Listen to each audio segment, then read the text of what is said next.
C'est juste une convention, hein.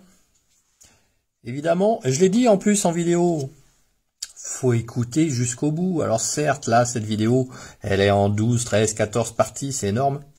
Mais qu'on se branche par en haut ou par en bas, ça ne pose strictement aucun problème. C'est un différentiel, hein. Il s'en moque, hein. Que le courant soit dans un sens ou dans l'autre, hein. Par contre, avec ce modèle là, il y a clairement une problématique. C'est que la coupure ne se fait que sur la phase et pas sur le neutre. Or, à ce niveau-là, il n'y a plus d'histoire de phase neutre finalement.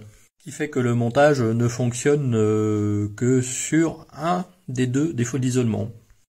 En fait, si j'ai acheté ce boîtier, c'est parce qu'il était à 30 € avec le différentiel.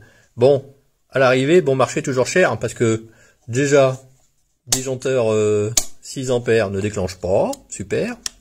On a pu le voir tout à l'heure. Et celui-là ne coupe qu'un seul des deux circuits. Donc, le bon marché toujours cher, hein. Mais j'ai voulu tester.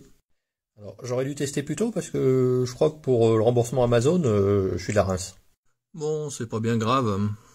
Je vais investir dans un modèle de compétition. Un différentiel 63 ampères. Alors oui, c'est un certain prix, c'est vrai.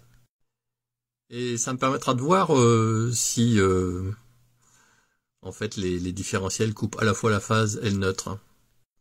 Peut-être que tous les différentiels ne coupent que la phase, hein, ce qui pourrait être après tout logique.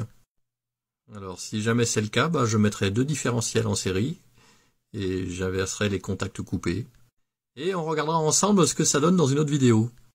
En fait, si j'achète un modèle de ce genre, c'est que j'ai également un interrupteur différentiel à l'entrée de mon habitation. Et une chose à laquelle on ne pense pas souvent, c'est que ces interrupteurs différentiels peuvent tomber en panne.